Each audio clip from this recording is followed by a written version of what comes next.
Shalom, nous allons étudier le Daf Kuf Nun Hei dans Masechet Baba Batra et nous reprenons à peu près 15-16 lignes à la fin du Daf Kuf Nun Dalet Amud Bet. Alors avant même de commencer, je vous prie de nous excuser pour le début du Daf qui est un peu complexe parce que c'est la fin de la Sugia d'hier et vraiment c'est une Sugia qui est au niveau justement des Shitot, c'est-à-dire des avis de chacun, est assez complexe et elle va se complexifier encore plus par la suite lorsque on va avoir justement des Shitot qui seront inversés. On va essayer en tout cas de garder le fil conducteur.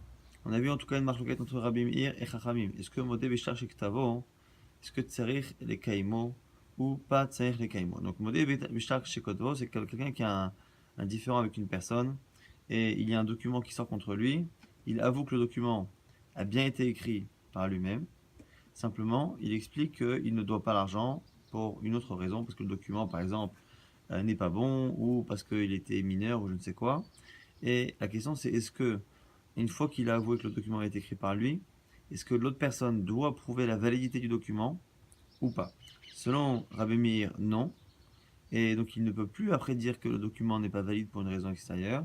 Selon Chachamim, oui, et effectivement, c'est lié à notre Mishnah, puisque dans notre Mishnah, on avait un homme qui avait fait un don avec un document à quelqu'un et qui après disait que finalement ce don il avait fait parce qu'il était mourant et que maintenant il est en bonne santé, il ne veut plus. La question c'est est-ce qu'il doit apporter une preuve qu'il était effectivement malade ou pas, selon Rabbi Meir. Oui, selon Chachamim, non, ce sont aux autres d'apporter une preuve qu'il était en bonne santé, ou encore une fois, selon Rabbi Yochanan et Shakish, apporter une preuve que le document était valide, et on avait vu qu'on pouvait effectivement comprendre cette marloquette comme étant la marloquette Rabbi Meir Chachamim, c'est-à-dire que selon Chachamim, à partir du moment où il a avoué avoir écrit ce document, il ne peut pas demander aux autres d'apporter des preuves, c'est à lui maintenant de justifier, alors que selon Chachamim, c'est à eux d'apporter des preuves que le document est bon, encore une fois selon la vision de Resh Lakish. En tout cas, on s'est arrêté à un moment donné, on avait dit à Marley que Rabbi Yochanan avait dit, Shani Omer qu'il pensait, Livrakol Modé Bishtar Shektavo et Not Saer Lekaimo. Donc on a à peu près une vingtaine de lignes au-dessus. Donc il pense que celui qui avoue avoir écrit un document, la personne en face n'a pas besoin d'après prouver la validité du document. Alors il m'a dit, mais attends, comment peux-tu dire que c'est selon tout le monde qui est ça? Pourtant il y a une braïta, Tania. Et Nemanim les posso, dit Rabbi Meir, Chachamim omrim Nemanim. On a une marque claire. Lorsque deux témoins, ici c'est deux témoins qui attestent avoir signé un document, est-ce qu'ils peuvent après dire qu'il n'est pas bon ou pas? Selon un premier avis, Rabbi Meir, ils ne peuvent pas, parce que Modem Shachek Tavo, l'autre en face, et notre Sahel Kaim, on n'a pas besoin de le prouver. Chachamim omrim Nemanim. Selon Chachamim, ils peuvent dire qu'ils ont écrit, et après mettre en doute la validité quand même du document. Donc on voit que c'est une marloquette. Amar la réponse à ce moment-là de Rabbi Yochanan. Ce que tu dis est vrai pour les témoins. Les témoins sont forts, sont deux, ils sont forts. Lui ne peut pas. Donc du coup, pour l'instant on dirait, selon Rabbi Yochanan, que lorsque ils sont deux personnes qui ont attesté avoir signé peuvent dire après que le document n'est pas bon, mais un particulier ne peut pas. Et quand on dit qu'on ne peut pas, ce serait selon tout le monde, à la fois Rabbi Meir et à la fois Chachamim. La Gemara continue d'objecter à Malé. Valo mishimcha amru, yafe, ir'aru bene mishpacha. Mais pourtant, en ton nom, on a dit que dans la fameuse histoire de Bnei Brak qu'on a rapporté hier, tu as dit que la famille avait raison. Rappelez-vous, c'était quoi l'histoire? C'était un homme qui avait hérité de son père et qui avait vendu les biens. Viennent les gens de la famille et disent, voilà, et maintenant il meurt, cette personne-là décède, et les gens de la famille veulent dire maintenant que cet héritier, lorsqu'il a vendu, il était mineur. Donc ils confirment qu'il y a bien eu vente et que le document a bien été écrit par l'héritier. Simplement, ils mettent en doute la validité de la chose en disant justement qu'il était mineur. Et là-bas, c'est toi-même, Rabbi Yochanan, qui a dit que eux ont raison. Et s'ils ont raison, alors qu'ils ont avoué que le document a été écrit bien par la bonne personne, c'est-à-dire que selon toi, même si je dis que le document a été écrit, je peux tout de même mettre en doute sa validité par ailleurs, et donc Modé Bishashek Tavo, Ken Tsarich Lekaimo. Alors, Rabbi Yochanan se défend en disant Amalé, Zo El Hazar Amara. Tu sais, ce qu'on a dit en mon nom là-bas, en disant que j'ai dit que les gens de la famille là-bas avaient raison, c'est El Hazar, mon élève, qui me l'a dit. Ani lo amarti davar zemorlam. Mais moi, je ne l'ai jamais dit. Donc, c'est mon élève Rabbi Lazar qui dit ça en mon nom, mais moi, je ne l'ai pas dit. Donc, Rabbi Yochanan se défend toujours. Amar Rabbi Zera maintenant, objecte. Imik for Rabbi Yochanan, be Rabbi Lazar talmido. Si Rabbi Yochanan peut, à la limite, mettre en doute la parole de son élève Rabbi Lazar, Ikfor be Rabbi Yanaï Rabo, qu'est-ce qu'il dira de la parole de son maître et la discussion qu'il a eue avec lui d'Amar Rabbi Yanaï Amar Rabbi, car Rabbi Yanaï, qui est le maître de Rabbi Yochanan, a dit au nom de Rabbi Yodanasi. Celui qui avoue avoir écrit un document peut tout de même le remettre en cause et l'autre doit tout de même le confirmer. Rabbi Yochanan lui dit à ce moment-là, Rabbi, ce que tu dis, c'est évident. L'homme Mishnah, est-ce que c'est pas finalement ce qui est marqué dans la Mishnah? Dans la Mishnah, c'est marqué que même si la personne avoue avoir écrit le document, simplement lui dit maintenant qu'il était malade, et c'est aux autres de prouver, et les Chachamim disent qu'il faut que les autres, les bénéficiaires, apportent une preuve, et au passage on dit que la preuve c'est une preuve, Bekiyum Ashtar, une preuve en prouvant que le document est valide. On met de côté ici le fait que cette explication de la Mishnah Chachamim ne correspond pas à ce qu'on a vu selon Rabbi Yochanan, mais selon Resh Lakish, mais la Gemara posera la question un peu plus tard. En tout cas, on voit ici que Rabbi Yanaï et même Rabbi Yochanan a l'air d'être d'accord. La question c'est est-ce que Rabbi Yanaï a besoin d'enseigner ou est-ce que c'est clairement marqué dans une Mishnah, dans notre Mishnah, quoi qu'il arrive, ils ont l'air d'être d'accord que Modé Bishach et Ktavo, celui qui écrit un document, Tsarir et Kaimo. Et donc du coup c'est opposé à ce qu'on a vu jusqu'à présent. Donc du coup, la Gemara préfère finalement dire différemment. Rappelez-vous que la question venait au départ d'une Mishnah de Bar Kapara qui donnait l'impression que, de manière anonyme, selon tout le monde, Modé Bishach et Ktavo, Einot Tsarir et Kaimo. Alors on avait dit quoi? Est-ce que c'est que Rabbi Meir? Rabbi Yochanan dit non. Tout le monde est d'accord avec cette idée-là. On a dit Beram, alors du coup, Rabbi Zera change de pirouche. Ni dit vrai Rabbi Yosef. Finalement, je préfère les paroles de Rabbeinu Yosef. Amar Rabbeinu Yosef, Amar Rabbi Yehuda, Amar Shmuel, car il a dit au nom de Rabbi Yehuda qui a dit au nom de Shmuel. Divrei Chachamim, ça c'est Chachamim, aval Rabbi Meir Omer, Modé Bishta Shektavo, Shetzarich le Kaimo. Que finalement, la parole de Bar Kapara là-bas, c'est Chachamim. Mais Rabbi Meir dirait l'inverse. Umaï divrei Akol. Ah, alors pourquoi Rabbi Yochanan a dit que selon tout le monde, Modé Bekta Shektavo, Eino Tsarir le Kaimo. Pourquoi? Parce qu'en fait, il parlait de Chachamim, des Rabbanan et Gabi Rabbi Meir, divrei Akol hi. Parce qu'il parlait là-bas de Chachamim, que Chachamim, selon Rabbi Meir, divrei Akol, c'est comme si c'était finalement tout le monde. C'était comme si c'était une parole universelle. Parce que Rabbi Meir est ultra minoritaire. Alors, je vous rassure, si vous ne comprenez rien, si vous avez l'impression qu'on dit exactement l'opposé d'hier, ça veut dire que vous avez compris, parce que la Gemara justement va poser ces questions. En disant que là, pour comprendre Rabbi Yochanan, qui a dit à un moment donné que selon tout le monde, Modé Bishach Shektavo, quelqu'un qui avoue qu'un document a été écrit par lui, ou que le document est contre lui, eh bien, Eno Tsarir le Kaimo, ça donne une force au document tel que la personne en face n'a plus besoin de prouver quoi que ce soit. Quand il a dit que c'était selon tout le monde, c'est pas selon tout le monde, c'est selon Chachamim, et pas selon Rabbi Meir. Or, encore une fois, quand nous on enseigne Rabbi Meir, Chachamim, on l'a rappelé au début du DAF, c'est exactement l'opposé qu'on a appris. Et bien, Pratnan, mais moi, on m'a enseigné l'inverse. Chachamim Omrim, Amotzim Chavero Lavaraya, dans la Mishnah, on voit bien que c'est selon Chachamim que Amotzim Chavero, à l'inverse, c'est qu'on estime que la personne qui a confirmé avoir écrit le document, c'est lui qui est tranquille selon Chachamim, et c'est aux autres de prouver. Alors que selon Rabbi Meir, on a vu que c'est à lui de prouver qu'il était en mauvaise santé. L'Agma dit pour inverse ce qu'il y a dans la Mishnah pour pouvoir valider cette parole de Rabbi Yochanan. L'Agma dit Hatanya, mais il y a une autre braïta qui confirme cet ordre-là. Et Nemanim, les poissons du Rabbi Meir, Chachamim Omrim, Nemanim pour les témoins, c'est pareil. C'est toujours Rabbi Meir qui pense que celui qui avoue avoir écrit ou signé ne peut plus mettre en doute la validité du document. Et Chachamim disent que oui. Donc tu vois bien que c'est encore cet ordre-là. L'Agma dit pour là aussi tu inverses la braïta. Maintenant, l'Agma dit mais il y a quelques instants quand tu m'as c'était la discussion avec Rabbi Yanaï. Tu m'as dit que Rabbi Yochanan avait dit à Rabbi Yanaï, son maître, en disant, voilà, tu sais, dans la Mishnah, c'est marqué, Chachamim disent qu'il faut apporter une preuve comment une preuve Bekiyom Ashtar, une preuve avec une validation du document en amenant des témoins sur les signatures. Mais rappelez-vous qu'on avait vu hier que par rapport à la vie de Chachamim dans la Mishnah, Rabbi Yochanan disait que la preuve qu'il devait apporter les gens de la famille, c'était une preuve, enfin les bénéficiaires, c'était une preuve sur l'état de santé de la personne, et c'est Resh Lakish qui disait que c'était une preuve sur la validité du document. Rabbi Yochanan a dit que la preuve c'est par des témoins, et pourquoi il a parlé Kiyum Ashtar cette fois?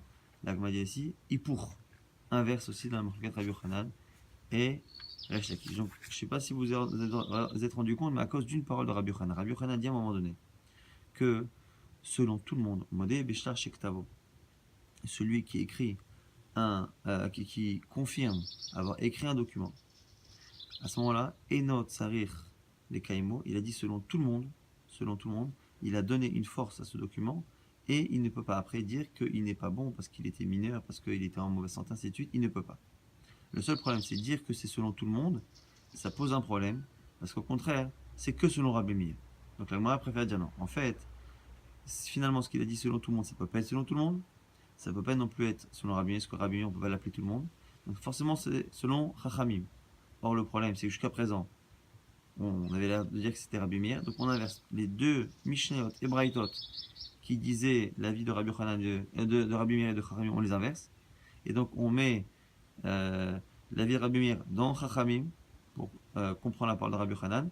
Et comme cette parole de Rabbi Yochanan, on a retrouvé également qu'il a dit à un moment donné que la preuve qu'il devait apporter c'était une preuve sur le document, on inverse la marche au Rabbi Yochanan, Resh Lakish qu'on connaissait jusqu'à présent, et on dit finalement que c'est selon Rabbi Yochanan qu'il faut apporter des preuves sur le document, et selon Resh Lakish qu'il faut en apporter sur l'état de santé de la personne. De la manière, si c'est cela, il faudra aussi inverser l'objection qu'avait fait Rabbi Yochanan à Resh Lakish, parce que nous au départ on pensait que selon Rabbi Yochanan il fallait apporter des témoins sur l'état de santé de la personne.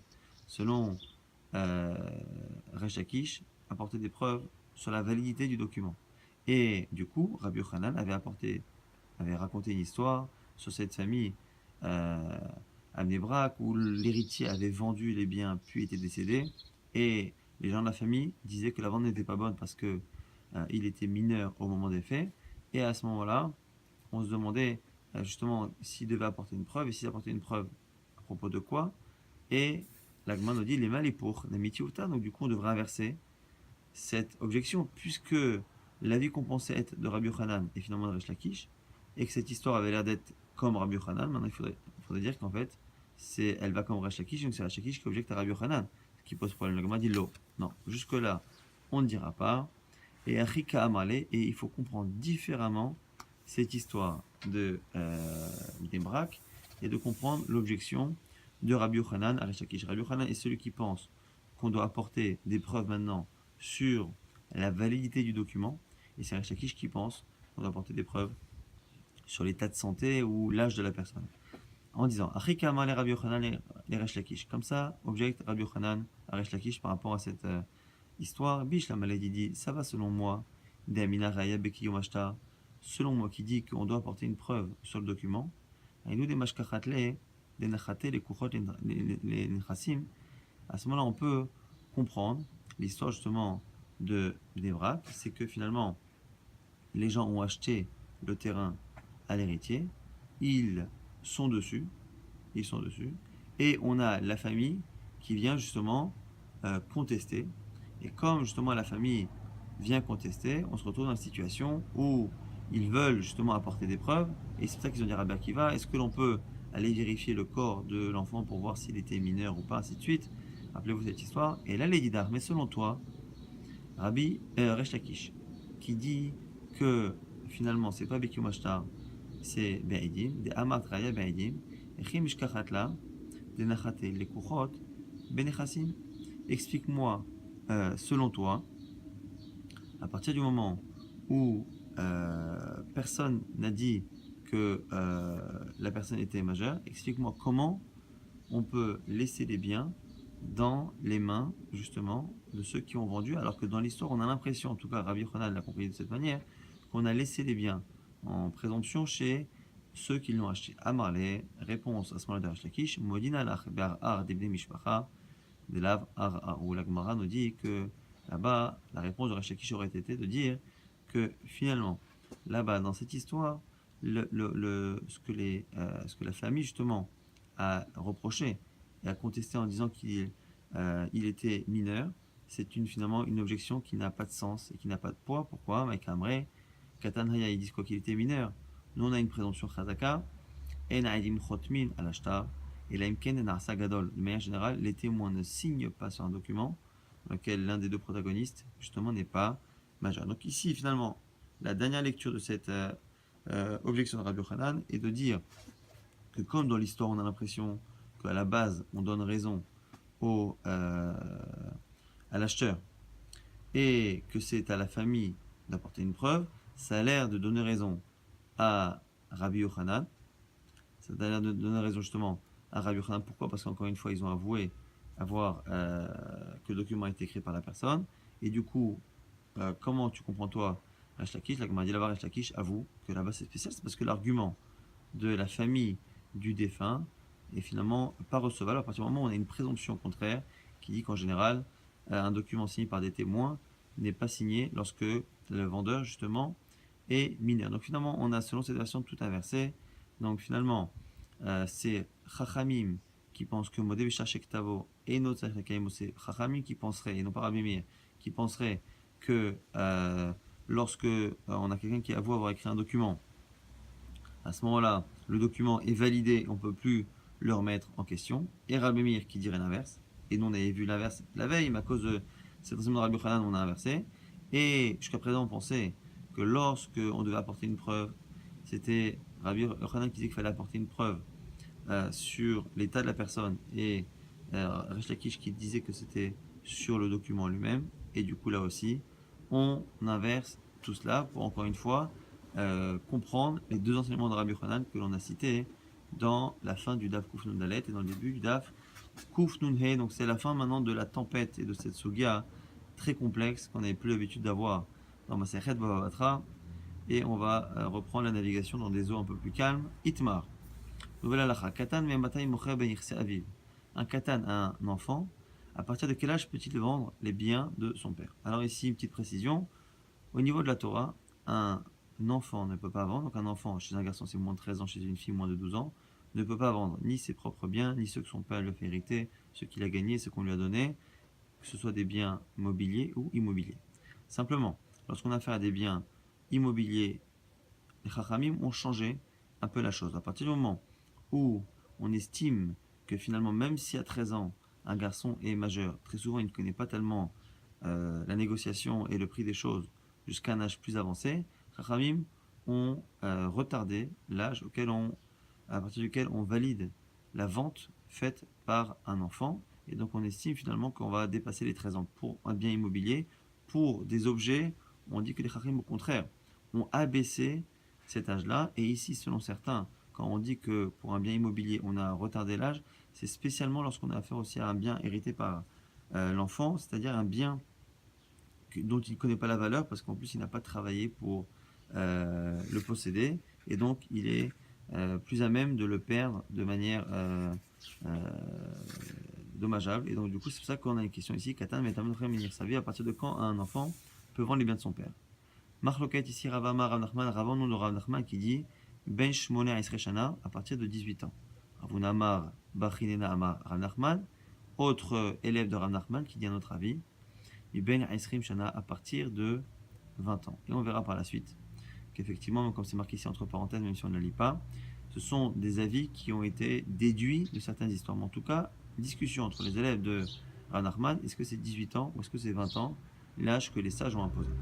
Mativ Rabbi Zera va objecter avec Maaseh ben Bnei-Brak, la même histoire qu'on a vue à Bnei-Brak. Be'echat shemacha ben Yirsa aviv, va mettre, on la lit rapidement, un homme donc qui a hérité de son père, qui a vendu les biens et qui est décédé,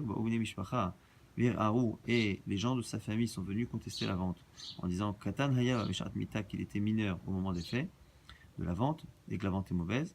Ils ont demandé à Rabbi Akiva, est-ce qu'on peut vérifier le corps pour prouver nos dires, Amar Lahem, réponse, et Atem Rachem les navelo, vous n'avez pas le droit de le toucher, mais Ot Simanim Asuyim, les Shtanot Lachamita, et en plus, les signes de puberté peuvent changer après la mort. Selon celui qui dit que c'est à partir de 18 ans, à ce moment-là, on peut comprendre à la limite qu'ils viennent dire, voilà, Mahou les botko, ils peuvent demander à vérifier, parce que à la limite, on peut estimer encore que il se peut qu'il n'ait pas eu justement de simanim, s'il n'a pas eu de signe de puberté, on peut dire effectivement qu'il n'a pas 18 ans. Et là, Iyamar biben esrin. Mais si tu dis que c'est à 20 ans, qui bat couler, maïchaza, à quoi ça sert de vérifier? Pourquoi? Parce qu'encore une fois, si on en a un principe, on verra par la suite tout de suite que à partir de 20 ans, si un enfant n'a pas de simanim, n'a pas de signe de puberté, ça ne veut pas dire qu'il est mineur, mais ça veut dire finalement que c'est un majeur, mais qui n'a pas de possibilité d'avoir de signe de puberté, ce qu'on appelle saris. Et donc du coup, la Gemara va nous dire ici, Vehatnan si Mishnah, à partir du moment où un enfant a 20 ans et qu'il n'a pas apporté justement qui n'a pas apporté justement les preuves de puberté, donc la pilosité, il y avait Uraya chez Uban Esrim, qu'il apporte une preuve qu'il a 20 ans, Vehu a Saris, et il devient Saris, chez le Choles Belom Yavem, qui n'a pas de possibilité de faire Khalitsa ou Yiboum dans la mise de Lévira, mais surtout qui est considéré comme étant un majeur. Et donc du coup, ce qu'on nous dit ici, c'est que finalement, si c'est 20 ans l'âge adulte, on ne peut pas finalement utiliser la pilosité qu'on trouverait sur le corps pour déterminer quoi que ce soit, puisque dans tous les cas, si il a 20 ans et qu'il n'a pas de pilosité, il est tout de même majeur. Là, Gemara nous dit non, là-bas c'est pas un problème. Pourquoi la Vitmara là Amar Avishmoel Bar Ravisrak Amarav Veu Shinolubo Simane Saris. Parce que même cette Mishnah qui nous dit là-bas qu'à partir de 20 ans, son poil il est majeur, c'est si par ailleurs il a des signes qui montrent qu'il est Saris, qu'il a un problème hormonal. Amarava, Rava le prouve, avec un ami des Katané, Vehu à Saris. À cause de l'enseignement de la Mishnah qui dit et c'est le saris. Et c'est le saris, Shmarmina, que ça dû apprendre de là, qu'au-delà de l'âge, il faut des simanim, il faut une preuve par ailleurs. Elle m'a dit Vechinonodo, le simané saris. Adkama. Alors s'il n'a pas ces preuves-là, jusqu'à quand considéra-t-on un enfant comme étant un enfant? Si quelqu'un n'a pas par ailleurs des signes dans la voix ou dans la morphologie qui montrent qu'il est saris, il dépasse 20 ans, il n'a pas de pilosité. Est-ce que jusqu'à 120 ans, on va le considérer comme étant un mineur qui ne sait pas ce qu'il fait? Rabbi Chia répond Adrov Shnotav, jusqu'à la majorité de sa vie. On dit qu'un homme vit 70 ans quand c'est marqué dans Télim, donc 36 ans. On considère cette fois qu'il est adulte, quoi qu'il arrive, même s'il n'a aucun signe de srisout et qu'en même temps il n'a pas apporté de preuve de pilosité et de majorité. À propos justement de cela, on nous dit justement que un jour de Rabbi Chia, on a montré qu'on apportait on amenait des gens qui n'avaient pas justement les signes de puberté. Alors il disait quoi? Ikachishi t'es trop maigre. Amalo l'ivri, on disait à ses parents de le faire manger. Et ivri si t'es trop fort, trop en bonne santé, trop gros, Amalo likrouche, il disait aux parents de faire un régime à l'enfant. Parce que parfois cette puberté-là peut être provoquée par le fait de faire un régime, et parfois par le fait de mieux manger. Maintenant, on a une question. Torzman, qui est l'ifne, zman, o zman. On a dit, marloquet, 18 ans, 20 ans, sur l'âge à partir duquel l'enfant peut vendre les biens hérités de son père. Maintenant, la question, c'est 18 ans révolus. Maintenant, la 18e année, est-ce qu'elle est considérée comme étant moins de 18 ans ou plus de 18 ans? Donc, Torzman, dans l'année elle-même, la 18e année, qui est l'ifne, c'est comme avant 18 ans, et donc la vente n'est pas bonne. O zman, ou comme après, et la vente est bonne. Rava Amar Rav Nachman, Rava cite Rav Nachman, il dit Zman, Kelifne, Torzman, Kelifne Zman. Pendant la 18e année, c'est comme avant. Rava Barav Shela Amar Rav Nachman, Torzman, Kelach Zman, et là aussi, encore une marloquette toujours au nom de Rav Nachman, eux pensent que dans l'année en question, c'est comme finalement si l'année est déjà passée et que la vente est bonne. L'Agma nous dit Veha de Rava Lave Perushitmar, est-ce qu'a dit Rava? Il l'a pas dit clairement. On l'a entendu. Et là, Mikla Laitmar, de Autorzman de Azel, Zaben Nirse, c'est l'histoire d'un homme qui avait justement quitté dans la 18e année et qui vendait les biens. Talekame de Rava, il est parti voir Rava, Maléo, il lui a dit Lo Asavé le Kloum. Rava a annulé sa vente. Mandechaza Sava Mishum de Torzman Kedif Nizman. Et ceux qui ont vu cette histoire ont pensé que c'est parce que Rava pensait que la 18e année était considérée comme étant moins que 18 ans. Et la Gemara repousse Velohi. Atam Shtuta Yitirta Hazabé. Là-bas, c'est parce qu'il a vu qu'il avait un comportement qui n'était pas censé. Davala Kem Shaher Lele Avde, car il libérait tous les serviteurs que son père avait et donc il perdait de l'argent. Il s'est rendu compte que au-delà de son âge, il n'avait pas justement la capacité à prendre des décisions. Donc là-bas, c'est pas la preuve que c'est l'âge qui a fait que Rava a tranché de cette manière, c'est le comportement extérieur de la personne qui l'a fait. Au passage, Shalachle Rav Gidal Bar Menashe le Rava, il a dit Rabbeinu Tinoket Bat Rava Esre Shana, V'yom Echad Yuda'at Betim Maseh Umatan Mahu. On est chez là de Rav Gidal Bar Menashe qui pose la question à Rava, lorsqu'on a ici une jeune fille qui a 14 ans et qui connaît bien la vente, l'achat, qui connaît bien le commerce, est-ce que lorsqu'elle vend les biens hérités de son père, la vente est bonne? Alors, réponse de Rava, Shalachle im yodaat betiv masaumatan, mikacha mikach ou mimkara mimkar. Si elle connaît bien effectivement le commerce, à ce moment-là, sa vente et ses achats sont confirmés, validés. Donc maintenant, on se demande pourquoi on a posé une question si précise. Pourquoi on a posé la question sur une fille et pas sur un garçon? Et pourquoi 14 ans et pas 12 et pas plus? Velish lachle tinok. Pourquoi on n'a pas demandé pour un garçon? On répond à Shayakar Haya. Là-bas, c'est un cas pratique. On a rapporté le cas d'une famille avec une fille. C'était une fille, donc on a dit une fille. Autre question, pourquoi on n'a pas parlé d'une fille de 12 ans là aussi? C'est Shayakar Haya, c'est comme ça que l'histoire s'est déroulée. Et la Shita également de Rava, on l'apprend finalement là aussi d'une histoire. Pourquoi? C'est l'histoire d'un homme qui avait moins de 20 ans. Et qui a vendu finalement les biens de son père. Il est parti voir Rava, Amroulé, ils lui ont dit Krové, Zilechol Tamre, Ujdebe. Donc en fait, la personne avait vendu ses biens à moins de 20 ans. Et les gens de sa famille, et lui, en tout cas lui aussi, voulait annuler sa vente. Il avait vendu les biens de son père, il n'est pas encore 20 ans, et il veut les annuler. Les gens de sa famille lui ont donné un conseil. Tu vas à côté de Rava, tu manges des dattes, et tu les jettes à côté de lui. Comme ça, il va penser que tu n'as pas toute ta tête. Kashiatebe, Rava. Avadachi, il a fait ainsi, effectivement. Amalehu, zvine la zvine. Rava a dit, effectivement, il a perdu la tête. Et à ce moment-là, sa vente n'est pas bonne. Kika voulait shtara.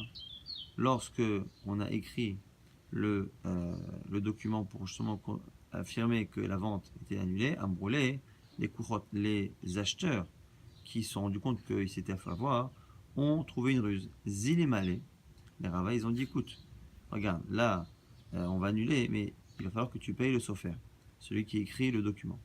Combien on te fait payer? On te fait payer un zouz. Mais dis-moi, va voir Rava et Dieu qu'il y a un problème. Un zouz, c'est le salaire du sofer pour écrire une Megillah. C'était moins cher à l'époque. Donc, c'est le salaire pour écrire une Megillah entière. Et là, ici, c'est le même prix pour écrire une page.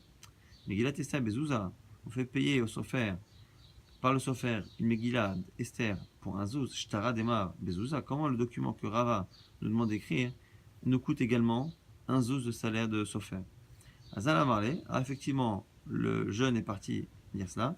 Amarle Ouz, Vine Zine. Et du coup, Rava s'est dit dis-moi s'il est capable de faire ce raisonnement-là, c'est que sa vente est bonne. Les crevés, les proches de la famille sont venus, ils disent non, les kuchot agmoro, c'est pas son argument à lui, c'est les acheteurs qui lui ont dit de te répéter cela. Rava ne se démonte pas, il dit Amalehu, masberele ça va. À partir du moment où il comprend ce qu'on lui dit, qui est va des masberela, mais ça va, à partir du moment où on lui explique et qu'il comprend la logique économique, mida yada, c'est qu'il a l'intelligence pour, aida avadachi, ruspa etera. Ou des Havabel, c'est la raison pour laquelle il a jeté les dates à côté de moi. C'était une chutzpah, c'était un manque de respect pour justement se faire passer pour quelqu'un de fou. Donc c'est de cette histoire que certains avaient voulu déduire que finalement à moins de 20 ans, ça ne marchait pas. Même si encore une fois, on voit ici plutôt que c'est parce qu'il pensait qu'il avait perdu la tête. Amar Avuna Vered Rav Yoshua. Ou la Edut, Eduto, Edut. On nous dit ici que par contre, pour une Edut, pour un témoignage, on n'attend pas un âge si élevé. On estime qu'à partir du moment où il est majeur, il peut justement témoigner. Alors, et ici la Gemara va préciser, Amar Marzoutra, lo Amaran, et la Bimtaktele, Avalim Karkae, lo. On nous précise ici que c'est lorsqu'il témoigne par rapport à des biens immobiliers, et non pas par rapport à des biens immobiliers. Pourquoi? Amalé Ravashi le Marzoutra, Maishna Mitaltele. Quelle différence entre les deux? Les zvine et la merata aditnan, à part otot, mikachan mikran, mimkiran mimkar mimtatele chinami, des aedutan aedut. On dit si tu veux dire qu'on fait ces distinctions parce qu'ils peuvent témoigner sur des biens immobiliers parce qu'ils peuvent les vendre, ils peuvent témoigner, ils ne peuvent pas témoigner sur des biens immobiliers parce qu'ils ne peuvent pas les vendre avant 18 ou 20 ans, explique-moi. À partir du moment où, selon Chachamim, on a vu que par otot, les enfants dans certains cas peuvent vendre, mais plutôt à l'âge de 6 ou 7 ans, les biens immobiliers, tu voudrais dire qu'à ce moment-là, si on pousse la logique jusqu'au bout, ils pourraient aller témoigner au tribunal, même avant l'âge de 12-13 ans. Ah ben, allez, non, il répond Atam be'ina ve'amdouch ne'anashim veleka. Là-bas, c'est pour autre chose, c'est marqué dans la Torah que les témoins ve'amdouch ne'anashim, les deux hommes doivent se dresser. Donc, quoi qu'il arrive, il faut que ce soit des hommes et donc des majeurs. Donc, ce qu'on apprend ici, c'est qu'à la limite, la logique de dire que ce que l'enfant peut vendre, il peut témoigner, ce qu'il ne peut pas vendre, il ne peut pas témoigner à ce propos parce que justement, il n'a pas la possibilité de comprendre le prix de chaque chose, c'est valable pour retarder et dire effectivement que même s'il peut témoigner sur des biens immobiliers à 13 ans, il ne peut pas témoigner sur de l'immobilier à partir avant 18 ou 20 ans. Mais par contre, pour abaisser l'âge, c'est pas possible parce que par ailleurs, il y a une Xerat Takato qui dit qu'il faut absolument que ce soit deux majeurs qui témoignent au tribunal. Kolto.